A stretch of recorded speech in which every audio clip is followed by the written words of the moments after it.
My name is Keith Carson. I have the privilege of serving on the Alameda County Board of Supervisors and also the privilege of being the chair of the East Bay Economic Development Alliance for Business. And I'd like to call today's membership meeting to order. And so I want to say again, thanks to all of you for taking time to be with us at this membership meeting. How many of you are here for the very first time? Raise your hand.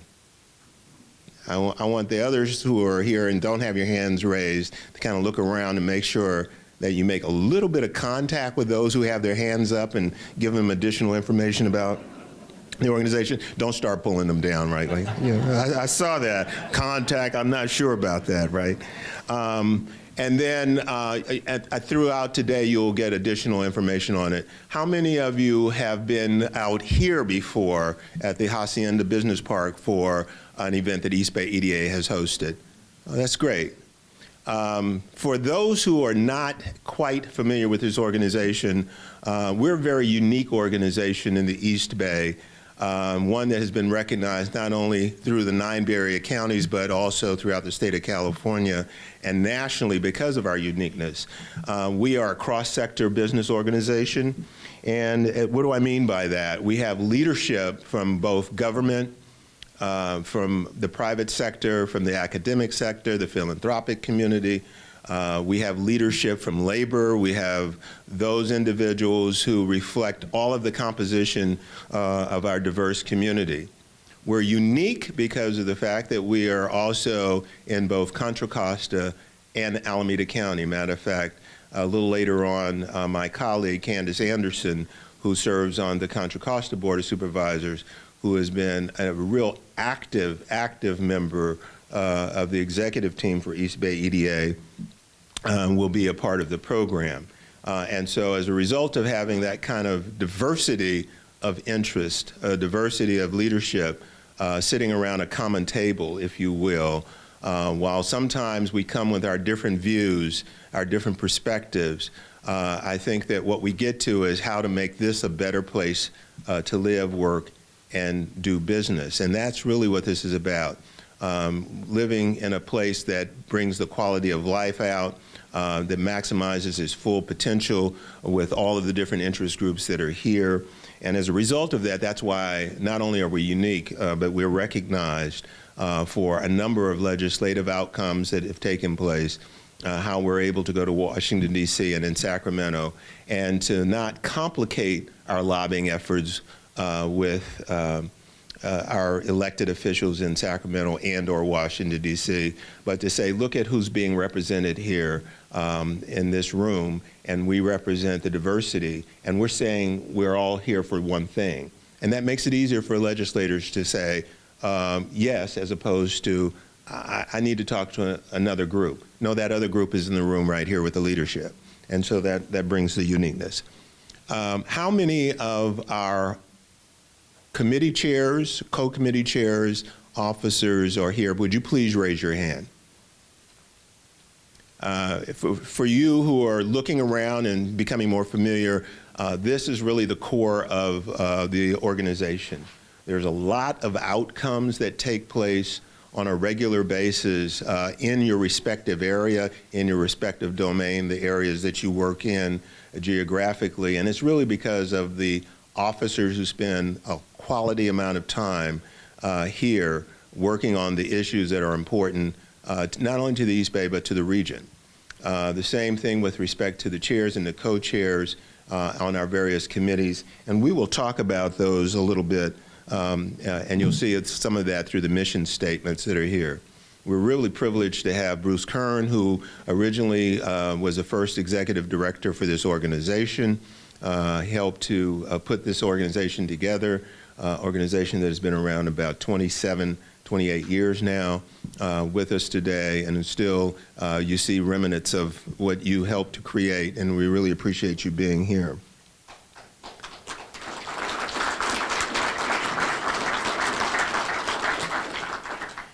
I said that we are unique and we play a significant role in the Bay Area. Let me say that there is the Bay Area Council, which many of you at different times may hear about. Our membership, our leadership serve as on many committees that are regional, that serve the 9 Bay Area counties. Our elected officials, when they're at the Metropolitan Transportation Commissions or ABAG, are able to embody the information that comes out of this organization as we sit at those decision-making tables, as we're dealing with the challenges not only in our individual cities, but also in the region around homelessness, around housing, around infrastructure, around education. And might I say that one of our members is actually hosting an event that's coming up pretty soon that actually works with foster kids, foster care children, to prepare them to be a mentor, to be a part of growing and experiencing at an early stage what it is to be involved in community and business. And so that kind of integration into K through 12, even prior to that, all the way up in the educational system, and our community colleges and our state community colleges and UC system, really does, again, bring the uniqueness here, as well as with the 3 national laboratories, which are a part of our organization. Our mission statement is to really make sure that this is the best place to live, work, and to do business. And so I think I want to, at this point, have you to reflect on that mission statement, because as the region goes, what's taking place here, we bring that balance to those tables, as I mentioned earlier.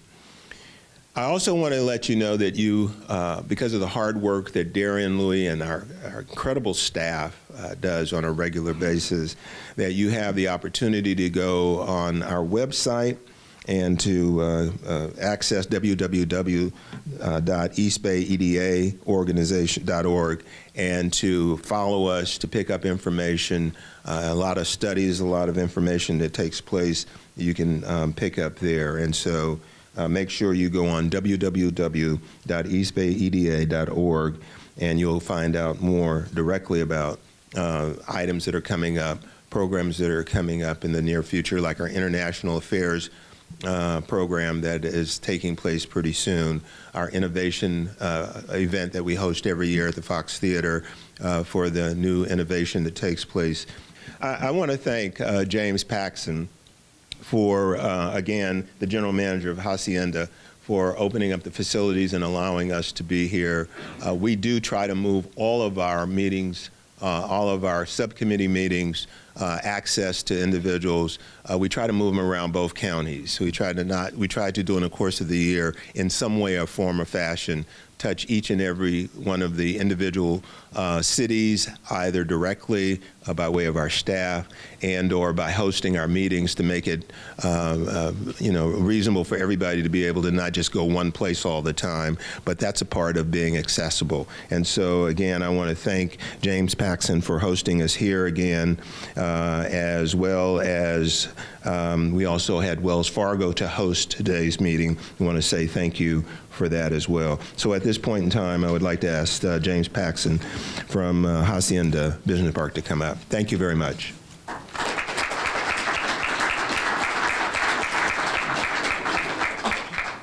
Good morning. On behalf of Hacienda, thank you for coming this morning. We're very pleased to welcome you. Hacienda, if you don't know, is a home to over 70 different owners and investors, over 700 businesses, over 10 residential communities, 20,000 employees, and over 7,000 residents. We succeed and are able to do well because we are part of the East Bay. We succeed because the East Bay succeeds, and because we're able to tap into the unique assets that are available to us in Alameda and Contra Costa counties. I'm going to want to talk a little bit about that more in just a second, but before I do, there were 2 important thanks that I wanted to offer. First of all, one of those investors is Swift Real Estate Partners, whose facility we're in today. This is Rosewood Commons. This is one of over 100 properties that we have in Hacienda. And I wanted to thank the team at Swift, Rod Collings, Alvia Rios, Jessica Hart, and Nate Carlson for their generosity in helping to host us here. A quick round of applause for them. These folks are really, really great partners. The other people that I wanted to thank this morning, Chris Chandler with the Livermore Valley Wine Growers Association and Wente Vineyards, who have generously supplied our speakers and presenters with a little taste of one of the important assets in the East Bay, which is the products of our wine country. So if we could give a quick round of applause for them as well. One of the things that I've always appreciated in my tenure here at Hacienda is the fact that we really do have an enormous number of resources that we get to draw on. And I really mean it when I say that our facilities, our companies, our employees, our residents succeed because of their access to the assets that are available to us in the region. But assets in and of themselves are good, but they're made even better when we have the support of partner organizations like East Bay EDA. And I really cannot express enough thanks for our opportunity to interface with East Bay EDA over the years. And I would also like to give a special shout out to Darian Louie, because she has been an extraordinary partner for us as well. Yes. I think I was thinking the other day, I've probably worked with Darian in at least 3 different capacities over the years. She is an extraordinary individual, and we're very grateful to have the benefit of her experience and her guidance, and also leading the East Bay EDA to really help with important economic development efforts. One of the things that we like to do at Hacienda is to sort of let people know about some of the things that are available to them here. We spend a lot of time talking about infrastructure, about transportation, about housing, and about all the different components that lead to a successful environment. These are East Bay components. One of those stories that we also like to tell is about our labor force. And again, I want to thank East Bay EDA for a recent partnership that we undertook with them to produce something that you're going to get a chance to see now. So with that, I'm going to say thank you again for your participation this morning. Thank you for coming out to Hacienda, and we look forward to the rest of the events this morning.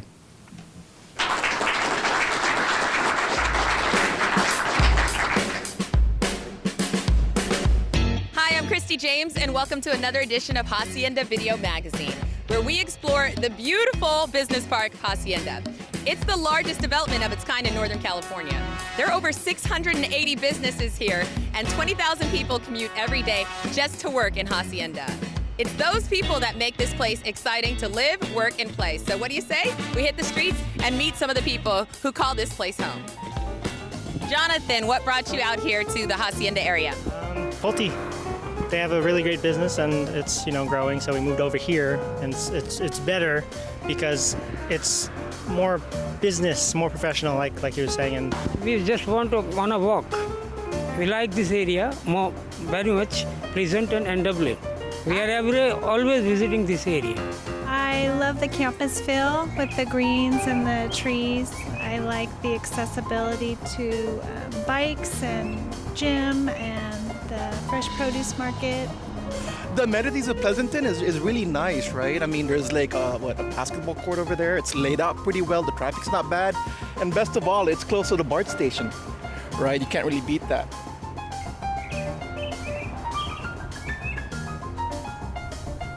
So I'm so excited to be talking to Darian Louie, the Executive Director of the East Bay Economic Development Alliance. Thank you so much for taking the time to speak with us.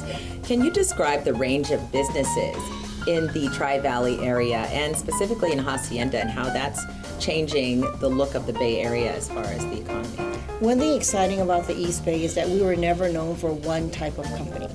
And that helped us very much through the recession. We weren't hurt as badly as other regions of the Bay Area. So you can find everything in this area, but the running theme is innovation. And when you have innovation, it affects advanced manufacturing, which covers across different industries. It may be bio, it may be your traditional information and technology tech. But we have a whole range of possibilities, but the whole theme is, especially in the Hacienda area, these are innovative companies. These are companies that want to make a difference, and they're using technology to do that. And now you mentioned the workforce. And speaking to Hacienda Business Park specifically, it really attracts a broad range and diverse group of talent. And what do you think makes it so conducive to attracting all of that talent? Well, you know, a lot of people say, well, the talent's in other parts of the Bay Area, and we have to recruit them here. We don't. The Hacienda area, the Tri-Valley area, it boasts some of the highest levels of advanced degree residents in the area.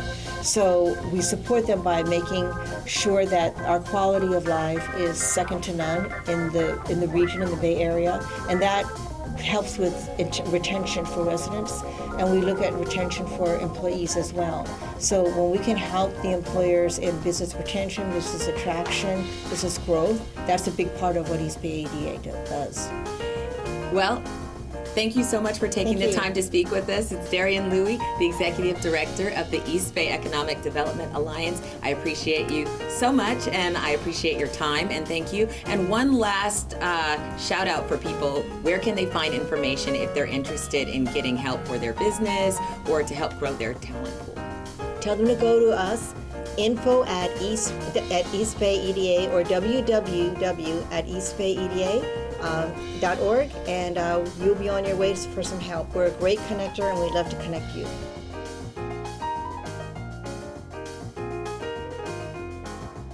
Well, that does it for another edition of Hacienda Video Magazine. Thank you so much for watching, and I definitely want to thank all the people who shared their stories about living, working, and growing here at Hacienda. Whether you're considering moving your business here, moving here for work, or moving here to start your own family, maybe you can create your own memories here at Hacienda soon. I'm Christy James with Hacienda Video Magazine, and we'll see you next time on hacienda.org. Good morning, everybody, and we want to thank James. It was wonderful having that introduction to Hacienda, getting to explore it a little bit more. I think that was just the teaser, and I'm sure James would be very happy to take you on a more extensive tour so you can understand the full amenities, facilities that are here at Hacienda, and we truly appreciate your generosity in hosting our fall membership meeting there. I am Candace Anderson. I am the County Supervisor for Contra Costa for District 2, which is the southern end of the county, representing the San Ramon Valley, San Ramon, Danville, Alamo, corner of Walnut Creek, and Lafayette, Moraga, and Orinda.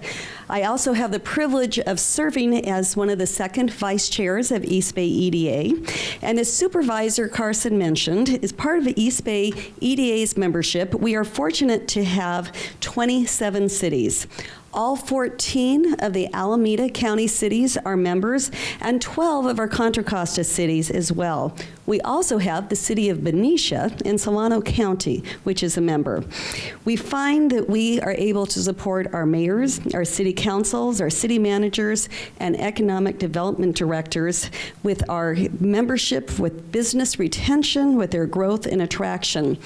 As one mayor suggested, East Bay EDA is like that economic development consultant we couldn't hire. They're an extension of our staff, and those of us who are fortunate enough to have an economic development team, we really rely heavily upon the resources provided by East Bay EDA. Now today you're going to hear some great information from all of our speakers and panelists, and so I hope that you'll be able to share your learning experience with your friends and colleagues through social media. And so up here shortly you will have our Twitter and Facebook handles and our website for further reference. And there it is. It came up. Now, many of you did take time out of your busy schedules this morning to be with us, and I want to give a special thank you to some of my fellow elected officials. I always come away from our East Bay EDA event knowing much, much more and feeling like I'm even more prepared to make important decisions. And so joining us this morning, and I will just read the list and then we can have a short applause after. Of course, you've met already Supervisor Carson. We have Mayor Newell Arnrich of the town of Danville, Mayor Barbara Holliday. From the City of Hayward, Mayor Chris Kelly from Hercules, Mayor John Marchand from Livermore, Mayor Lily May from Fremont, Mayor Trish Herrera Spencer of Alameda, Vice Mayor Deborah Cox of the City of San Leandro and also of the office of Assemblyman Bill Quirk, Vice Mayor Rochelle Nissan, City of Albany, Councilmember Lara Delaney of Martinez, Roland Esquivas of Hercules, Arnie Olson of Pleasanton, and Karen Stepper of Danville. And from some of our other agencies, we have elected board member Frank Mellon from East Bay Mud, Dee Rosario from East Bay Regional Park District, Greg Enholm from the Contra Costa Community College District, Joan Durkee from Mount Diablo Unified Board of Education, and Paul Hodges Jr. of the Hayward Area Recreation and Park District,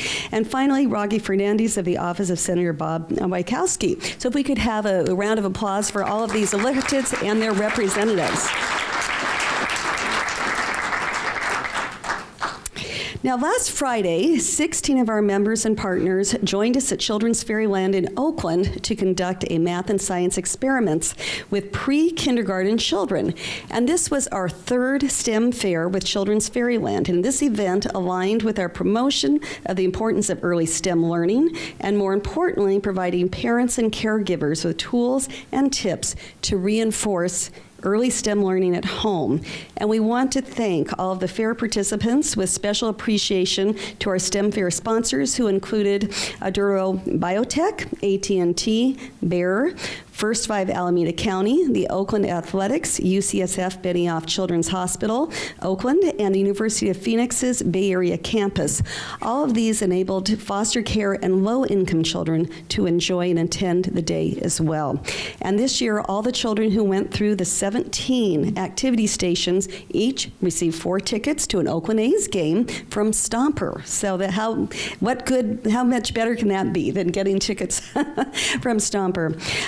We have coming up one of my favorite events every year, and that is our East Bay Innovation Awards ceremony. And right now we are doing our call for nominations. And this time we are going to have self-nominations and nominations. The deadline closes by October 19th. So please get those nominations in, because you can't win if you are not nominated. Information with the nomination link is included in your program today as a handout. And the actual celebration for our 7th annual award show at the beautiful Fox Theater in Oakland will be on March 28th next year. And if you are thinking of sponsoring a table, act quickly. We sell out quickly, and sometimes, in fact, last year, 6 weeks before the time of the event, we were already sold out. So if you're thinking of hosting a table, by all means, talk to Darian and get your sponsorship commitments in soon. Contra Costa has won 3 of the past 6 Catalyst Awards. And so we're hoping that we'll see a balance with both counties as well. We've had some amazing, if you haven't been, you need to go. Some of the most interesting, intriguing advances in our community, all coming out of the East Bay. We also have something exciting coming up, and it's the East Bay Broadband Consortium's 5th Annual Summit. And East Bay EDA is part of the Broadband Consortium Steering Committee, and on October 4th, the consortium will be hosting its annual summit in Oakland with an emphasis on bridging the digital divide. And 2 of the featured speakers are 2018 East Bay Innovation Education Awards finalists, Seth Hubbard of Tech Exchange, and an awardee, Derek Lee of Pilot City. This event is free, but you must register in advance, and the Kapoor Center for Social Impact, who was our 2018 Catalyst of the Year awardee, is the event sponsor for this. Something else exciting happening in West Contra Costa County is our West Contra Costa Economic Summit. Now, some of you may be aware that the East Bay EDA provides free support services to local chambers of commerce. And this year, East Bay EDA was asked to once again assist the West Contra Costa County chambers with their programming, and was instrumental in bringing all 5 mayors together for their first business luncheon with local businesses. And an invitation for this event, which is taking place on October 24th at the beautiful Craneway Pavilion in Richmond, is also in your program as a handout. And we'll have over 25 business assistance providers there with information tables, so you can learn about many resources, all at just this one event. Another great event we have coming forward is our International Consulate Reception. This is the very next day. We'll be back in Oakland, highlighting our region's international trade and investment activity at our 3rd annual International Consulate event. And this year we'll be featuring a 2-hour reception to maximize some business networking and matchmaking opportunities, businesses with all of you and with our consul generals. And we will also acknowledge our consul generals and consular offices. Our featured keynote speaker is Deep Sengupta, founder and CEO of DSG Global and the past chair of the Northern California District Export Council. And during the reception, you'll also be able to take your selfies with not 1, not 2, but 3 NBA championship trophies, which have been awarded to the Golden State Warriors. And so any of you who have been at our legislative receptions, you may recall the first year we were all excited to come close. You weren't allowed to touch it, but come close to the first trophy. Then last year we had the 2 trophies, but if you come to this reception, you can pose in a picture but not touch all 3 of these trophies. So we're very excited about that. And sponsorships are also available for this event. Invitation is in your handout for October 25th, and that will be at the Oakland Convention Center, and look forward to seeing you there. Now that concludes my updates about some of our East Bay EDA events and highlight some of our initiatives that really feature our resources and market the assets of our region. Now it's my privilege to welcome up Stephanie Jones to the podium. Stephanie is the Senior Vice President of Business Acquisition Manager of the San Francisco Bay Division of Wells Fargo. And she serves as a member of our Business Development and Resources Leadership Committee. And through Wells Fargo's generosity as our event sponsor, you are able to enjoy today's program at no charge. So please welcome Stephanie Jones to the podium.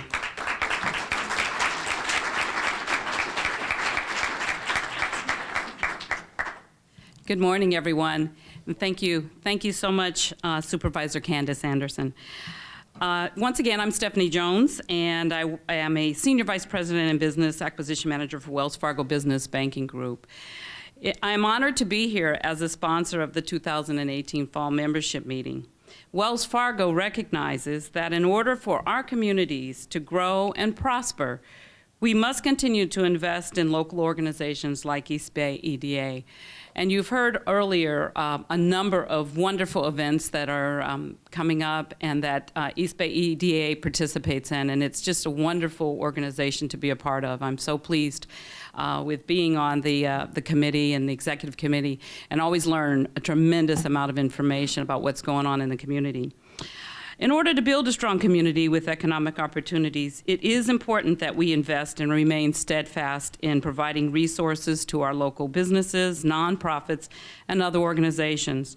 Wells Fargo wants to build a stronger workforce for the future, and we know that the key is with education and in support of STEM education programs. We have a dedicated group that focuses on the healthcare and life science industries. And these groups often work with several startups at various stages and are supportive of their growth and development. We want to be on the cutting edge for small businesses to help them grow. And today I have with me a team of business development officers that work with small businesses up to $50 million in annual revenues. And they also connect with our dedicated life science group in our wholesale group. And so if there are any questions, you can see any of the Wells Fargo representatives and they'll be able to help you. And now it is my pleasure to introduce our next speaker, Michelle Nemitz. She is Senior Director of Business Development at Biocom Bay Area. Michelle is responsible for Biocom's Bay Area office and membership management, as well as building the framework for enabling the creation of a strong, well-connected life science community in the Bay Area. Please join me in extending a warm welcome to Michelle Nemitz.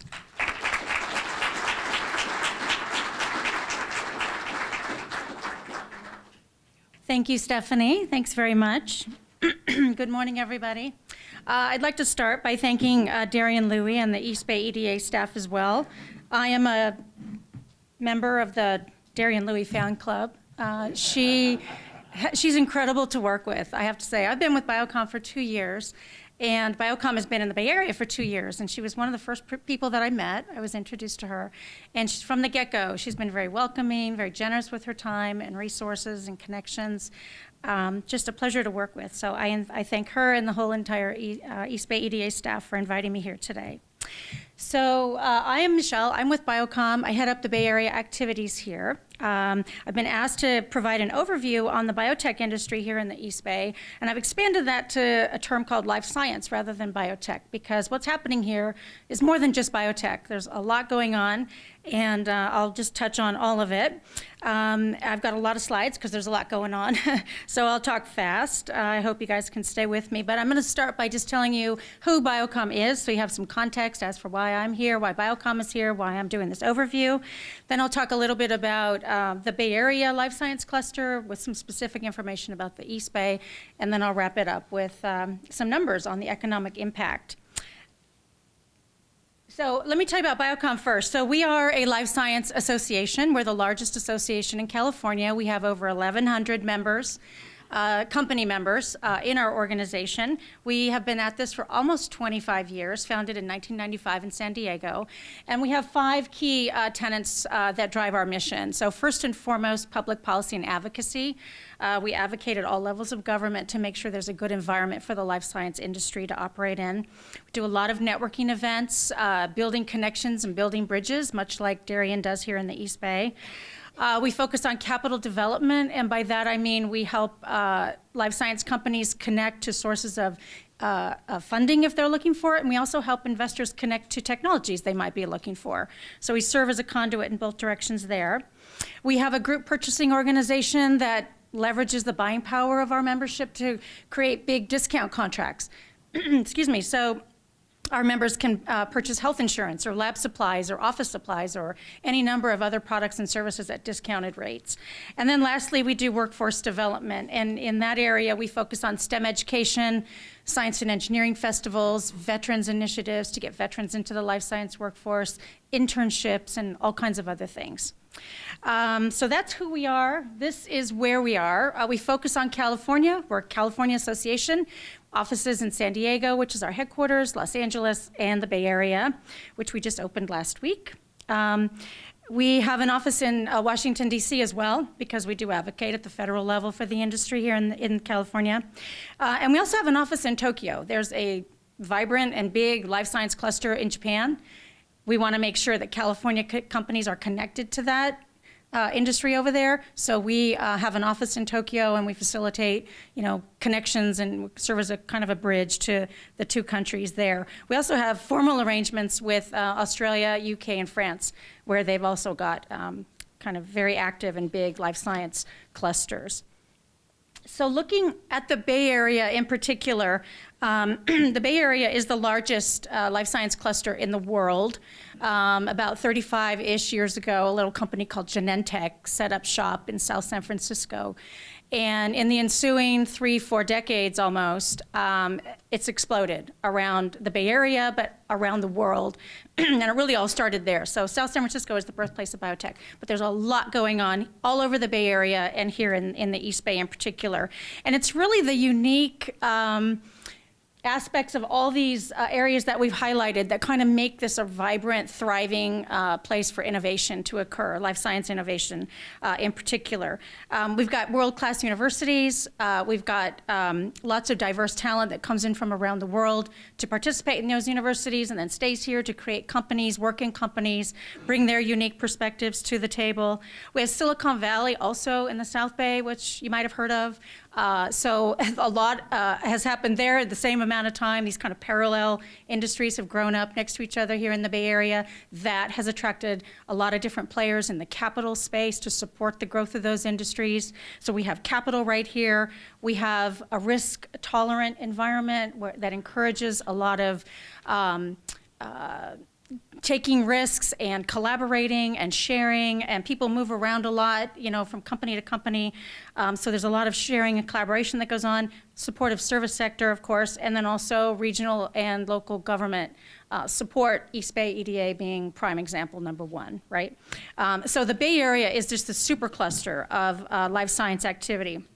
And if we break each one of those things down and bring it right to the East Bay, we can highlight some of the things happening right here.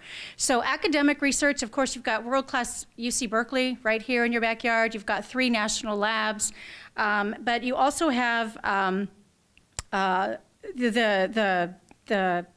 intellectual property, the IP, the tech transfer that comes out of these institutions that helps to create the vibrant economy here in the startups.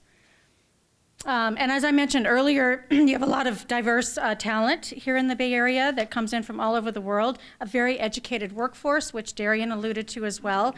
Over 40% of East Bay adults have a bachelor's degree, and over 16% of East Bay adults have graduate degrees. That's a well-educated workforce for this kind of industry in particular that requires that kind of a workforce in order for it to grow and to thrive. There's also the entrepreneur spirit, as I mentioned earlier. And you also have state colleges, community colleges, and I even recently was at an event we did in Hayward where I learned about a high school program that focuses on biotech. So these academic institutions have also kind of adapted their programs to support the local economy here. And they're producing graduates in biotechnology and biotechnology manufacturing and different aspects of the industry. So they've got workers ready to go straight into the industry as well. So they've got a good talent environment. I mentioned capital earlier. In 2017, almost 400 million of venture capital and angel investor capital came into the East Bay market. By July of 2018, it was already at 681 million. So rapidly increasing amount of VC and angel investment coming into the East Bay. There's all kinds of other investments as well, private equity, corporate partnerships, but even more recently with some of the companies here in the East Bay and some of the really unique and novel technologies taking place, non-traditional investors are coming into the space. So Jeff Bezos is now investing in some of these companies. He's the Amazon owner, of course. Richard Branson, Virgin America, is investing, the Gates Foundation. So these are non-traditional biotech, life science investors that are now getting involved because of some of the work that's going on right here in the East Bay. And then lastly, I need to mention the NIH grants. It's a huge and vital, important part of starting and advancing early stage companies. 18% of Bay Area grants come right here to the East Bay. And that was 251 million as of 2016. And I'm sure it's increasing since then as well. So collaboration, I mentioned a little bit earlier, there's a lot going on here in terms of nurturing and supporting startup companies. There are some very solid, well-known, established companies here that you'll recognize as well. But there's this this environment of nurturing and supporting and mentoring startups that's also really important. So you've got a number of incubators such as Bria, Skydeck, Bonneville Labs, and you've also got nonprofit organizations like the Biomedical Manufacturing Network and the Berkeley Emeryville Bio Network and others that have played a pivotal role in kind of bringing the community together here in the East Bay and allowing that collaboration and that mentoring, those connections to take place. The service sector doesn't always get recognized as a key part of the life science industry, but it's vital. The service sector has grown up alongside the industry as well. And when I say service sector, I'm referring to these institutes here, or these types of companies here. So real estate, commercial developers, law firms, accounting firms, outsourced services such as HR and accounting and so forth. They have grown up also to some extent alongside the industry and support the industry with products and services, of course, but also with just experience and knowledge. Startups come along and the person starting the company thinks they know everything, of course, about their technology. They may not know everything about starting a company and then running a company, but the service providers come in around these companies and essentially create the scaffolding that they need to hold themselves up and provide all that experience, all that wisdom. So they play a vital part of the ecosystem as well. And then, as I mentioned, government also, and other agencies, economic development agencies and so forth, East Bay EDA being prime, and then CIRM is another one that you may know. It's a state agency that supports stem cell research. I am running out of time quickly. I'm going to speak very quickly. So, economic impact. We'll move on to that real quickly. This is the Bay Area. 2,500 life science companies in the Bay Area, almost 100,000 jobs, and very high-paying jobs for the most part. The average wage is well over 100,000 across the Bay Area. Breaking that down to the East Bay, 725 plus life science establishments in the East Bay as of our 2017 economic report. So I'm taking a leap here, but I think this number is going to be much greater when we do our next report next year. There's so much happening in terms of startups and so forth. But the makeup of the companies here is very similar to the makeup of the companies across the Bay Area in terms of the subsector of the industry. So research and lab services is the biggest portion, medical device and diagnostics is the second, life science wholesale, and then the rest is the remainder of that number. There are a couple of hubs. You've got the Berkeley Emeryville hub, which is kind of scaled, it's commercial companies that are moving a little bit further along the R&D pipeline and getting closer to commercialization.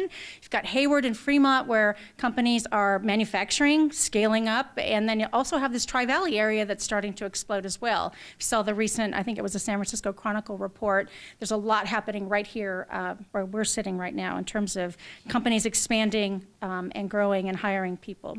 So it's exciting. These are some companies that represent these different industries. Some of these names are logos you'll recognize as traditional, well-established anchors in the community, and some of them are new companies that are starting new technologies. Memphis Meats, for example, is the one that's, and Bolt Threads, those two in the synthetic biology realm, those are the ones that are starting to get some, interesting non-traditional investors that I mentioned.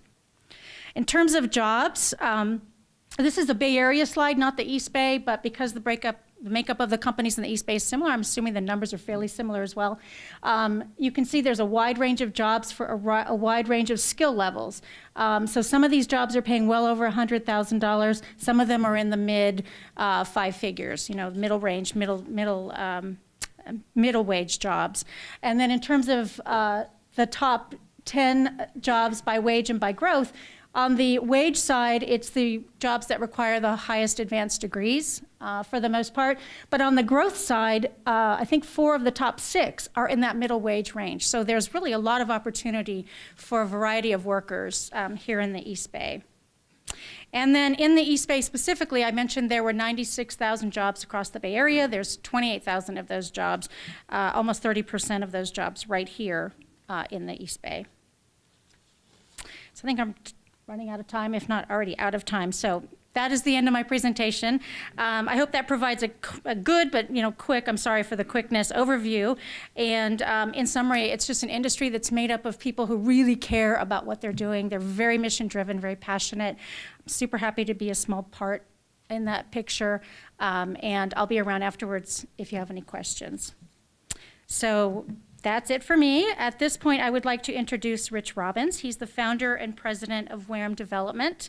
Wareham Development has done a lot to support the East Bay life science industry over the years, and I'm very happy to introduce him and welcome him up here to the stage to lead the panel discussion.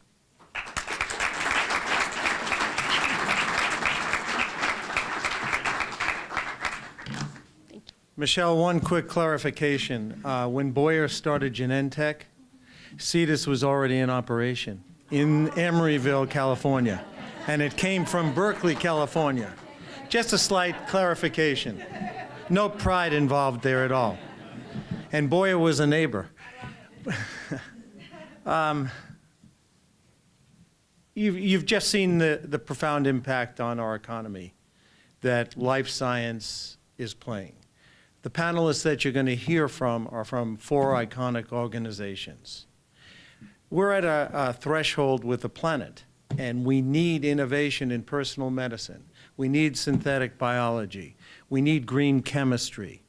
We need diagnostics that also integrate into solutions.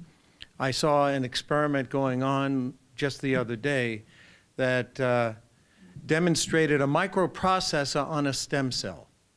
Think about that. A microprocessor on a stem cell. I won't even go into the nanotechnology because it would just blow your minds.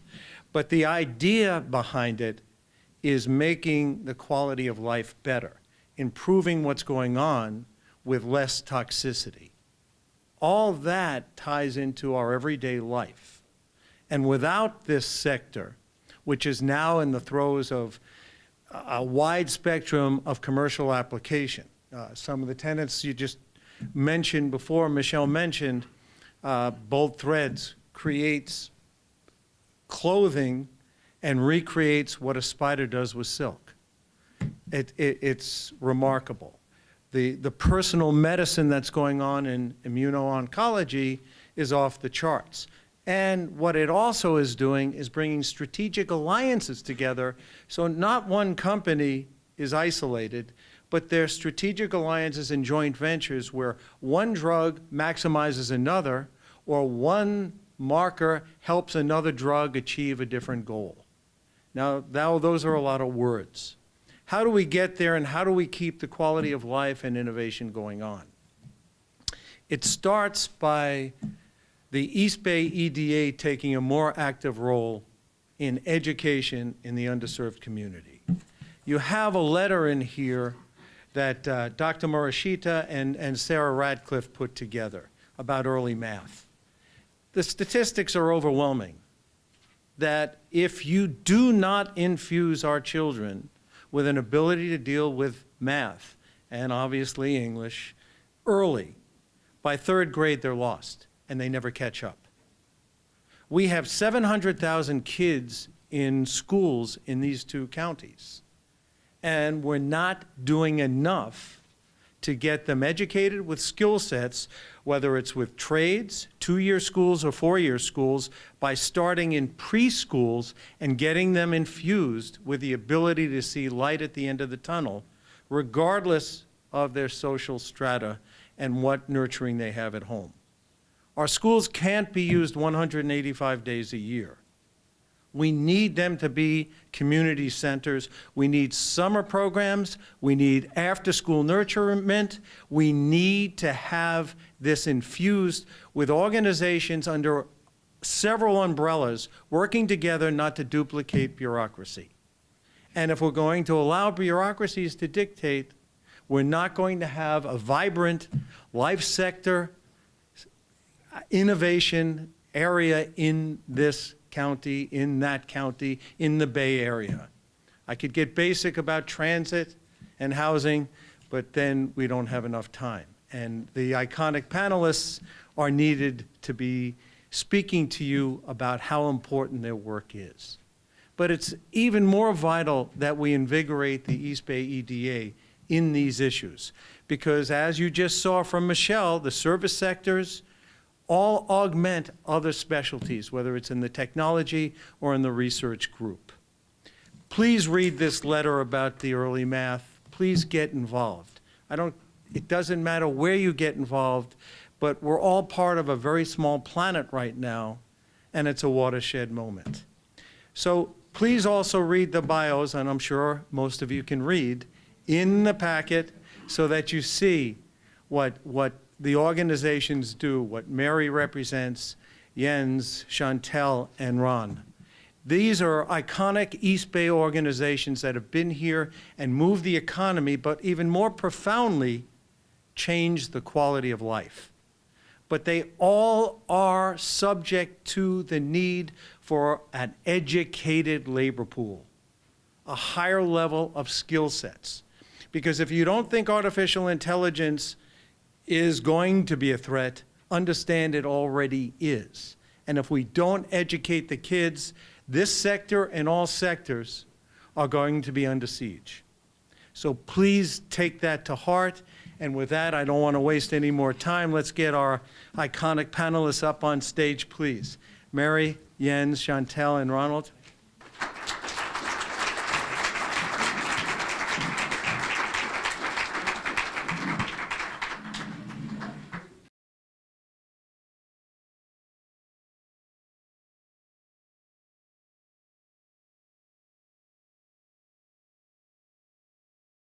Well, we should go around the room. Since I gave it a build-up, Ron, would you start? Would everyone give us an intro on your organizations, please? The impact and employees in the Bay Area? Sure. Not to be competitive, but we were founded 65 years ago. And despite my haggard appearance, I wasn't there at the time. We were founded by a couple, Dave and Alice Schwartz, who were Cal Berkeley graduates, and they founded their institution on 4th Street in Broadway, 4th Street in Berkeley, and that was before Betty's Ocean View Diner, but after Spenger's. So put it in some context. We then moved to Richmond, and we are now in Hercules, apparently not one of the hotbeds of biotech, because we weren't mentioned earlier, but we consider ourselves in Hercules to be in the hotbed. We currently have over 8,000 employees worldwide, with about 2,000 in the East Bay. We have a presence, as I said, in Hercules. We're still in Richmond. We just moved into Pleasanton recently, and despite its tenuous East Bay connection, we are also in Benicia. We have two main businesses, one in life science and one in medical diagnostics. The life science business produces tools that separate, purify, and analyze biological materials. The diagnostics business produces tests for diagnosing medical diseases, such as we have diabetes monitoring, HIV tests, and other tests for disease states. And in terms of recent innovation, we have developed a technology called droplet digital PCR, which I'm not a scientist, so please don't question me on this at all, but it partitions blood to enable one to diagnose early and quickly cancer through liquid biopsy in blood rather than harvesting tissue to do that, which again makes for a much quicker diagnosis. I'm going to now turn it over to Chantal. I too am not a scientist, which I think it's fun. You get the finance person and the communications person, respectively. I'm Chantal Mandel. I'm from Bayer, or Bayer, as we are known. We are 150 years old. But we've only been doing biotech for a little more than 40. So yeah, that's where we are. We are based in Germany, and we have our primary life science divisions center around consumer health. So you may know us as aspirin, Alka-Seltzer, one a day, Flintstones vitamins, Dr. Scholl's, Coppertone, a few brands that might be in your medicine cabinet or on your shelf. We're in pharmaceuticals, which is the division that obviously the biotech component is in. And then we are also, we have a very large crop science business, and in fact we are positioning to be the largest crop science business in the sector because we have just recently completed the acquisition of Monsanto. Oh, rumblings in the back. And that's all I'll say on that. We have been in Berkeley, as I said, for a little more than 40 years. We acquired a facility owned by Cutter Labs, who originally came to that space in 1904. So our facility is, the land and the campus have been there for a very long time, and many of our employees have also been part of that community for a long time. So we're very proud of that relationship there in Berkeley. And one of the things that is important is that the work we do in Berkeley is primarily focused on the treatment of hemophilia. We actually just launched our third hemophilia treatment last month. It's the second in 2 years, and I'll just note that that's a pretty remarkable thing in the life science space, in the biotech space in particular. Scientists will tell you, Jens may tell you, that those who have been involved in the development of a drug, it's pretty remarkable that they actually get to see a drug go all the way to launch in their careers. Our scientists last week got to celebrate the second launch in their careers as part of their work with us in Berkeley. And so we're really proud of that innovation that we're bringing to the hemophilia community and in the work that we do in that space. Very good. All right, can you hear me okay? Very good. So good morning. My name is Jens Vogel. I'm the head of Boehringer Ingelheim Fremont. And we are part of the global biologics business unit of Boehringer Ingelheim. We are about 135 years old, so not quite. And we've actually been also one of the pioneers in biotech. We actually worked very closely together with Genentech in the 80s to bring TPA to patients and markets to treat, of course, heart attack and stroke. And since then, we've been very active in the field. Here in Fremont, again, we are part of the biologics business unit, and we really focus on advanced manufacturing and development of biologic therapies. So we don't do discovery research here, but we do development both for BI molecules and also, and that's a particular focus of ours, we are really helping biotech companies and pharma companies to bring their therapies through the various stages of development and to the market, to patients. That's something that we've done a lot. So we've done globally about 250 projects, and we brought 27 products to market. And you see them in the oncology space, in other areas, rheumatoid arthritis, immunology. But a lot of these products are not our own products, so you might not know that they're actually made by us. In Fremont, we are here since 2011, very proud member of the East Bay community, and in that time we've spent considerable effort to bring about 20 molecules, 20 drug candidates through various stages of development successfully, and we supply clinical trials worldwide here from Fremont. We also are very proud that we actually achieved FDA approval of Ziltezo, which is our first biosimilar to treat rheumatoid arthritis and other indications. So this was last year.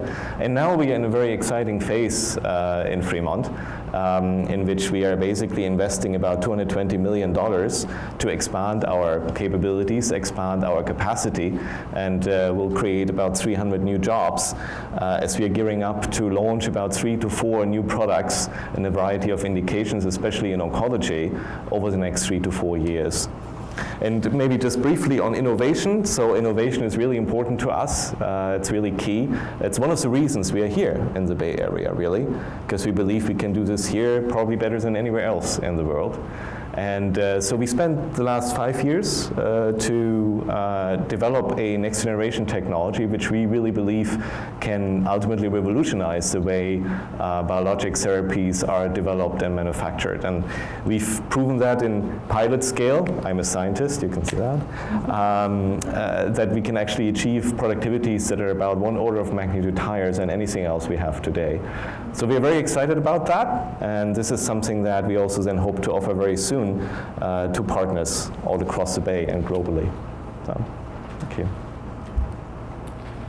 Hi, I'm Mary Maxon. I want to say thank you for inviting me to participate in this. It's not very often the national labs get on a stage, and so thanks very much for allowing me to talk to you. 87 years ago, Ernest Orlando Lawrence started Lawrence Berkeley National Lab. That's a non-classified research lab. Lawrence Livermore National Lab, believe me, I hear a lot of confusion between the two. It's totally normal. Does classified research. When the lab was founded, it was because Dr. Lawrence was unable to do some physics experiments at UC Berkeley where he was a professor. So he built a cyclotron up on the hill. And that was the birth of Lawrence Berkeley National Lab, what is now known as Lawrence Berkeley National Lab, a physics lab. Today, Lawrence Berkeley National Lab is around 4,000 employees. I run the biosciences area. It used to be there were no biosciences people at Lawrence Berkeley National Lab. Today, we have over 600 employees and over 700 affiliates, members of companies that come and work with us. Lawrence Berkeley National Lab's biosciences area that I run is in 4 different locations in the East Bay. It's in Walnut Creek, we have 300 people there. It's in West Berkeley, and in Emeryville. So the biosciences area outgrew what was on the hill. Last year, FY18, this year, we became a $1 billion research enterprise. This is shocking at a time when people are very nervous about federal budgets. It shows the investment in the national labs is important. Why is it important? Well, when I did my PhD at UC Berkeley, it wasn't until I got to the White House where I worked for President Obama where I really understood what the national labs do for our country. And at $1 billion just for Berkeley Lab, we run large user facilities. I mentioned the cyclotron. but there's a lot more, and I mentioned the number of employees. User facilities around the world, users around the world come to use our facilities. We have the Joint Genome Institute that does DNA sequencing, et cetera, et cetera.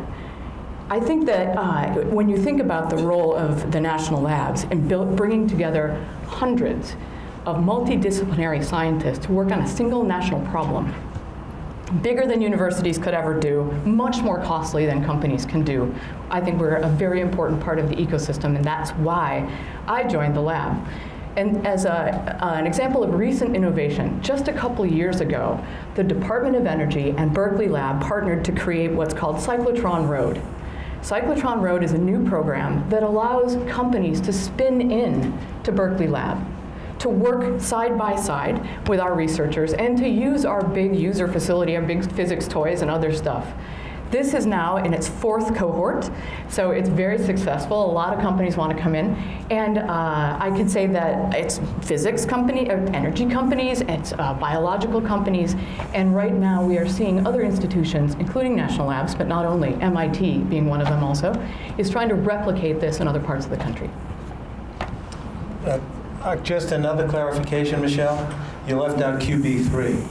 QB3 is a startup, and they've put together, at least our knowledge, of over 50 companies in the East Bay. That doesn't include in San Francisco or what goes on down at the university at Santa Cruz. So it's another innovation element that feeds the system. There are also another fact, Lawrence Berkeley Labs has 1,500 postdocs working under different umbrellas. Now, that doesn't seem like a lot, but when you mix it with 1,500 more at UC Berkeley, we have 3,000 postdocs in the East Bay that are looking at innovation, starting their own companies, and augmenting other research efforts. Chantel, I know you care about the beginning of biotech and life science, and usually talk about Bayer, CEDIS, Chiron, and Biorad, and the long history in the Bay Area. Why is that so important to you? Well, Michelle shared a lot of that history when she opened us. So I think one of the things that we often talk about, particularly when we are trying to explain why this region is so important, is that launch of biotech from CEDIS, Genentech, ultimately Chiron, others, that nurturing of research and development couldn't have happened in just any region in the world, quite frankly. That's science at the time. The science that was groundbreaking at that time was also scary to people at the time. There was a lot of fear around the way in which biotech was going to be used. And this is an environment that I think, because of the academic community in which we sit and the work that's done here, there was a lot more tolerance given to be able to explore and support that, whether that started with the VC funding that came or whatever that may have been, but now all that has been nurtured. And I spend a lot of time also supporting my Boston innovation community in my role, and I get to see the distinct communities that exist between the two and the environments. And there are really unique aspects of what makes them both powerful and special. But I think everyone in the Bay Area comes back and recognizes that because this was that birthplace, there are people who are just naturally drawn to being part of this research environment, being part of this community. Startups and small companies come from all over to be here and be connected and be sitting in Mission Bay, sitting in the East Bay, sitting in the South Bay. And I think especially now, as we were talking earlier about the tech community and the Silicon Valley element, what's really going to change is the emphasis on the technology side of bio, the work that's happening around digital health and AI and all of the ways in which that tech component is really going to change how we look at this science. And we sit poised in a way that no other region does. And so I think you have to go back to those roots and kind of appreciate that, but you've got to continue to nurture and recognize that there's something very unique and special in this community, and continued investment in the East Bay as well, that we can't, I guess others can't compete with, is what I'm trying to say in that question. Well, one element of that is the UBC code. Back in the old days, and all of you have experienced it, we used to have to bring fire departments to the laboratories, fire departments to the sites.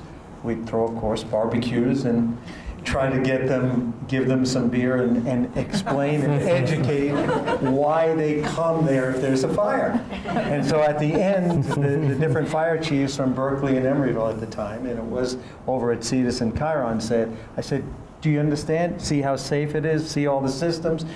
They said, yeah, that's great. I said, so you'll come if there's a fire? And they said, no way. So you had to educate people on systems which went statewide, federal-wide, and internationally when it started like BL3, et cetera, like that. We happen to have our own fire engine on site. And now we share a lot of services that are secular, and it's very important.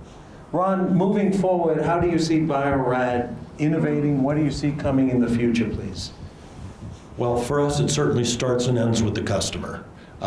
We have to meet their needs.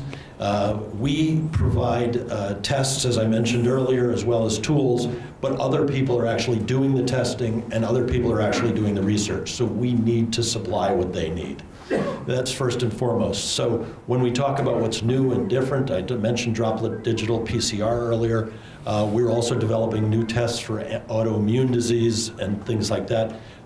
Commercially, we're looking forward to expansion globally. We are a global company, but we're looking to push more into places like the emerging markets, which are quite productive and are really growing rather quickly. So these are products that often come from the Bay Area, and in particular in the East Bay. So it is something that where we expand, it is also worthwhile for the East Bay.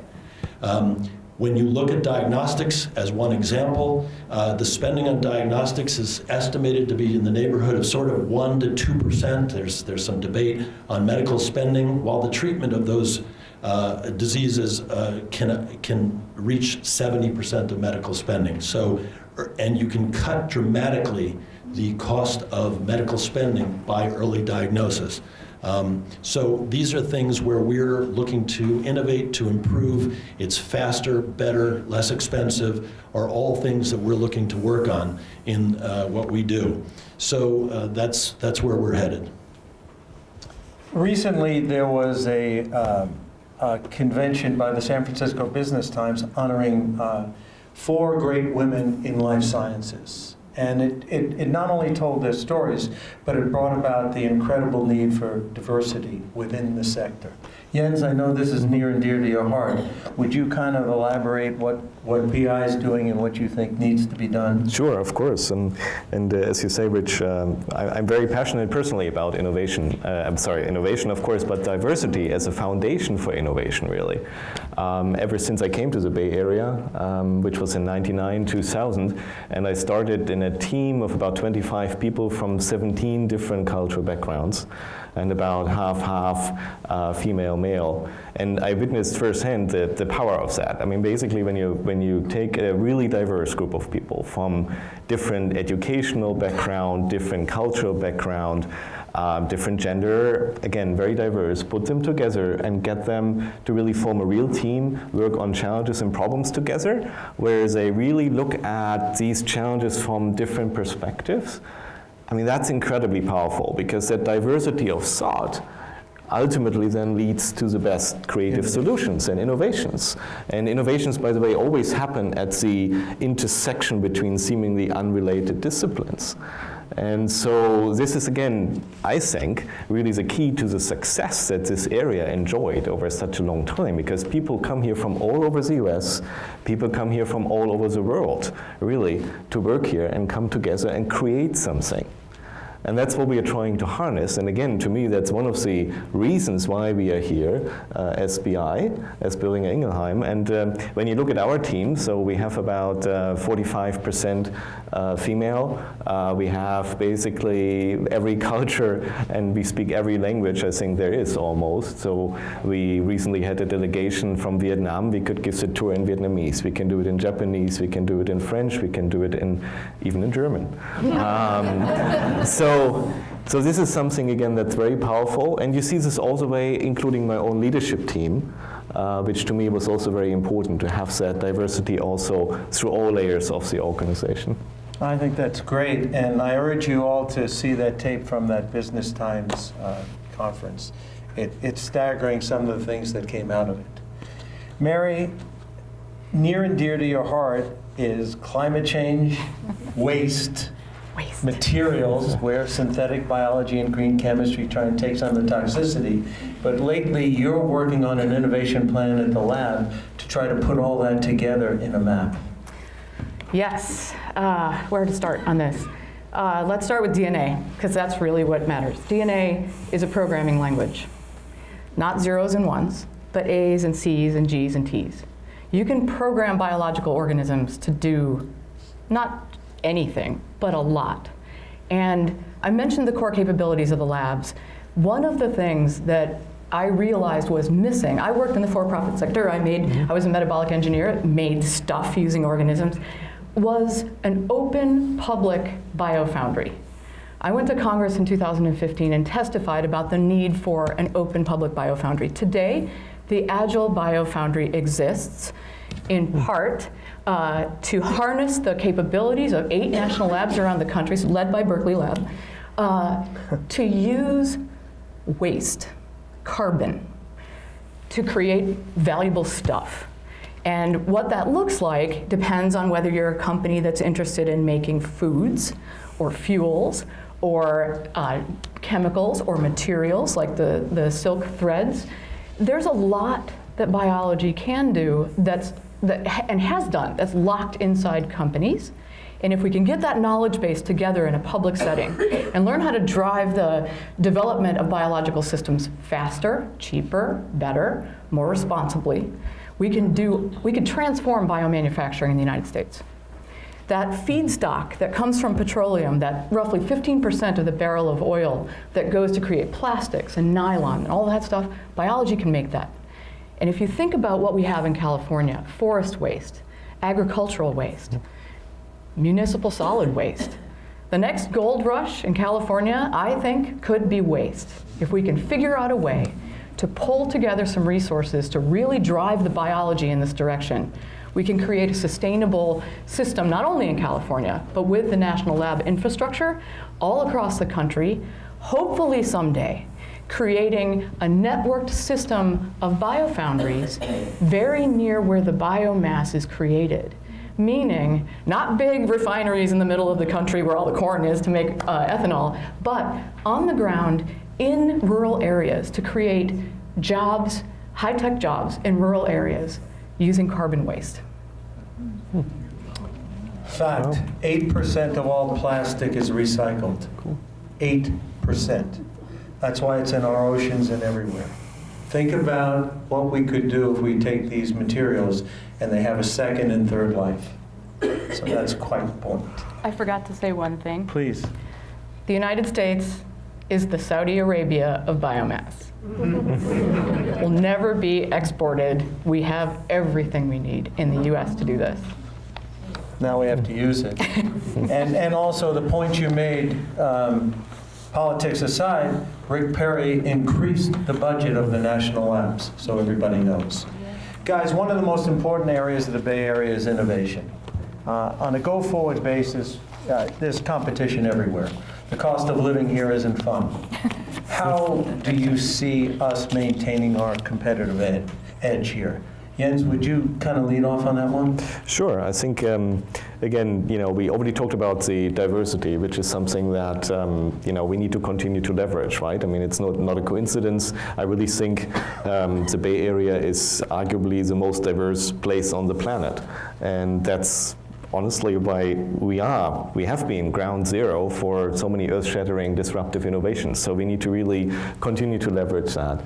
I think in the biotech space, what's also important and what I think differentiates us from some of the other clusters is that we also have a critical mass here of advanced manufacturing. And I really do believe that in biotech, probably more than in most other industries, because of the complexity of the products that we make, those biologic therapies, figuring out how to make them is actually an integral part of product development. So here we have a critical mass of not only the discovery research, in which we are very, very strong, strong, but also advanced manufacturing and also innovation in the space of manufacturing. And bringing the two together is actually very powerful, rather than distributing it and just moving your manufacturing piece to some low-cost location, which the Bay Area clearly is not. Right? And finally, I think one thing that I'm also passionate about is cross-industry fertilization, right? So if you look at, the big biotech clusters, that's Boston, Cambridge, and San Francisco. And when you look at what we have and nobody else has, we are both the birthplace of biotech, but also the birthplace of the digital revolution. And digitization in biotech and biopharma is really still in its infancy. And we have it all here. Right. So basically using those synergies, I think, is nobody else can do that.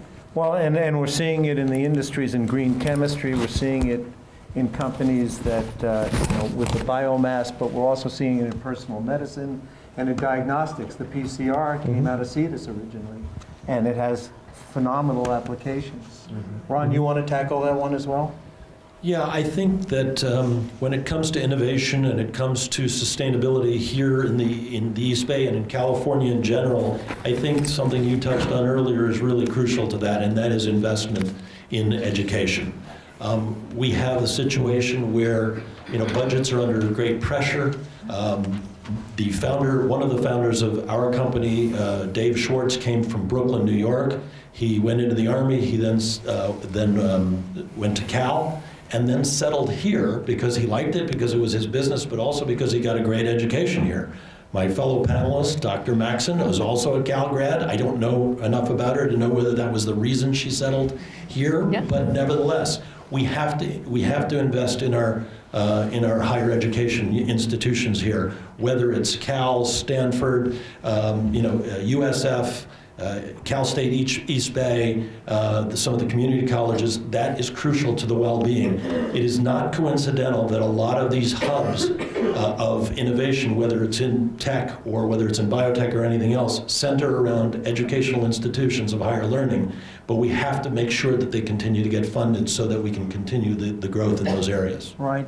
We hear about UC Berkeley all the time, and it's well known. But a lot of the innovation coming out of Cal State East Bay doesn't get as much publicity.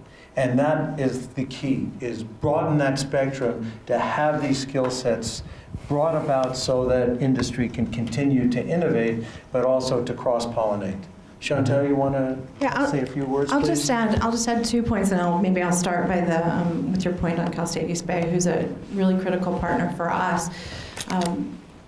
Rich talked earlier about the importance of the early math education program and investment in that stage of development. We think that it's really important that we're inspiring our future biotech employees. They're not all going to be scientists. We need all kinds of employees inside the biotech operation, but we need them to come in with a really good foundational base. And so investing in and inspiring them in those early ages is really important, so we need support around those kinds of programs. Michelle talked earlier about a biotech program in a high school. It may or may not have been Biotech Partners, which is a program that we actually helped to found many years ago.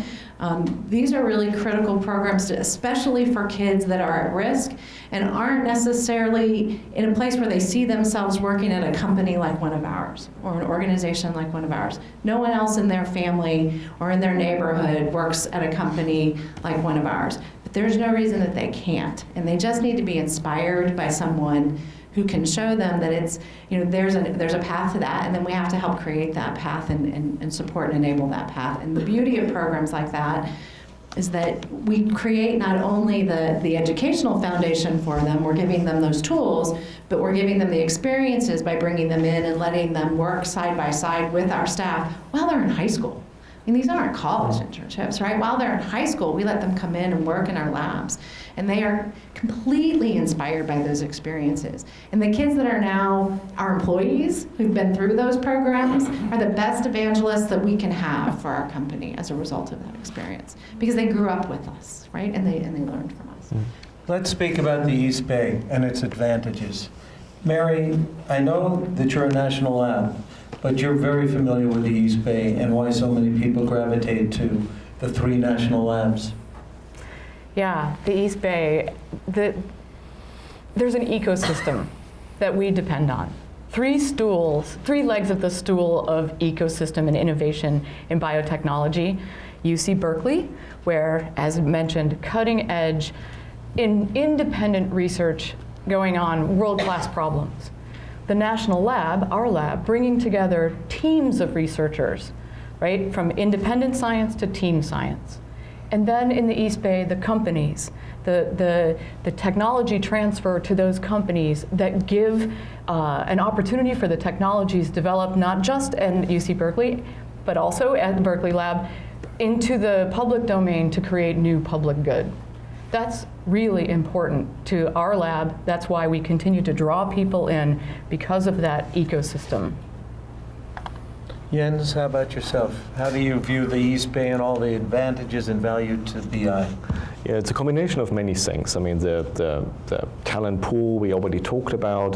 One thing that's important for us, of course, again, because our specialty is advanced manufacturing and development, we are a short car ride away, basically, from all these biotech companies that have fantastic discovery research capabilities and pipelines. And so our partners, really, a lot of our partners are right there. And being able to just hop in the car and drive over and meet is really important for us, because the way we work, we try not to work just in a transactional relationship with our partners where they throw money over the fence and we throw product back at them. That doesn't work so well.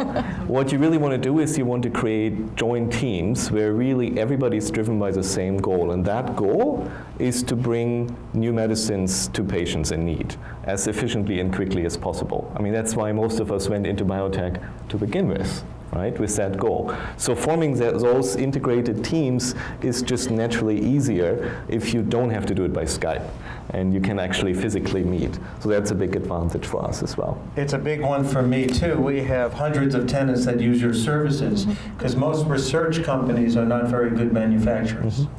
That's If I can add one thing, though, one thing that's also really good for us and that helped us a lot is really, of course, the partnerships. I mean, one with academic sector, and then also with the city of Fremont, for example. I see Mayor Lily May sitting right there, and so the city has really been very helpful for us in our growth, and I really look forward working together as we continue to invest, really, in building our site. Well, cities, government services on all levels are largely important, massively important to understanding the processes and the needs to grow the sector. Chantel? I think you're setting me up, which is really perfect. I'm trying to. We couldn't do what we do without the city of Berkeley, and I'm just going to spend a little bit of time there. We have a development agreement that was put in place about a little more than 22 years ago, and when I first arrived in my role and someone handed me this like Bible that is our development agreement with the city, and I kind of looked at that thing and thought, holy cow, 25 years ago, some really smart people sat down and looked very far ahead and said, what are our two organizations? What is our community and what is our company going to need in order to grow and prosper, and how can we do that together? And that has really served as an amazing tool and framework for both of us in that way. We were able to say, we don't know exactly what the technologies are going to be or exactly what we're going to look like, but let's put some estimates out there and put some perspectives out there and say, if we are able to achieve these things, we're going to need these tools to be able to build or grow or expand, and we need you, the city, to be our partner to help us do that and do it very quickly. We work for an organization that they can put their investments anywhere in the world. They put them in Berkeley, especially in biotech, because of the talent that's here, because of that history that I talk about, but because we've got a partner that helps us pull the trigger and bring those investments to the site as quickly as we possibly can. And at the end of the day, why that is so important is that we then get to bring these therapies to patients as a result of that. So that partnership is just instrumental to us. Ron, would you mention how important the East Bay has been to you and governments, if you wish? Yeah, thank you. When we talk about the East Bay, we talk about the partnership between ourselves and all sorts of people. And as I thought about this, the real word that I came up with was our neighbors. Our neighbors constitutes our employees, it constitutes our customers, it certainly constitutes the government entities and all those associated with it. And that ecosystem that Dr. Maxson referred to is just that for us. And that partnership is crucial to us, particularly since we're in Hercules, Pleasanton, Richmond, Benicia. I mean, we're so sort of widely spread without the East Bay that having the support and assistance of those entities is crucial to us. I guess last question. Let me try to break it down a bit easier than what I'm reading. If you could focus your energy on the challenges ahead, and particularly relative to the East Bay, which we're all in, but to the industry, the life science industry, the strategic alliances, the regulations, most importantly, the labor force, how do you see the future? And how do you see us being challenged to accomplish the goals that you need to expedite through mitigation and otherwise? Mary, you want to start? Yeah, I talked about engineering biology. The challenge that I see is evolving and retaining our talent. We still teach students at the PhD level and otherwise in the College of Engineering, the College of Biology. The future of engineering biology, and why am I at a national lab? Synthetic biology and the supercomputing capabilities brought together to drive the bioeconomy. We don't teach people how to do both biology and computing very well. And so when you look at the integration of artificial intelligence, there was a slide that showed a company named Zymergen. Zymergen is amazing in building biological systems using artificial intelligence. And they're at the cutting edge because they can keep people and hire people with big salaries. In the national lab sector, we're a public institution, we lose a lot of the people that we would really like to keep right at that intersection of biology and computing to Silicon Valley. What I think the East Bay EDA could do is think about convening and sponsoring machine learning hackathons for the biotechnology talent we already have to help them get the skills they'll need to evolve into the artificial intelligence, developing new engineering biology solutions for locally and for the world. You left out that Zymergen's in some beautiful buildings. Where are the buildings? Jens, you said something that I want to just hit on, which is serendipity is a big part of life science. And when you least expect it, scientists merging in different environments, whether it's art, landscaping, mixing with people in kitchens, sharing ideas, come when you least expect it. And that serendipity is very reliant on environments of which the East Bay has. And I think it gets lost in the shuffle sometimes, the human element that brings about success and innovation. Yes. Absolutely. I mean, I couldn't agree more. I mean, at the end of the day, by the way, one interesting analogy, if you like to read, there's a really good book called The Medici Effect, which I can highly recommend, because that's sort of almost a blueprint for what we are trying to do here. Because before Silicon Valley, probably the biggest explosion of science, knowledge, art was in the Renaissance, right? And this was heavily affected by the Medici family actually bringing together the best and brightest from all over Europe, from very different disciplines, architects, scientists, painters, and so on, who basically then cross-pollinated each other to create something great.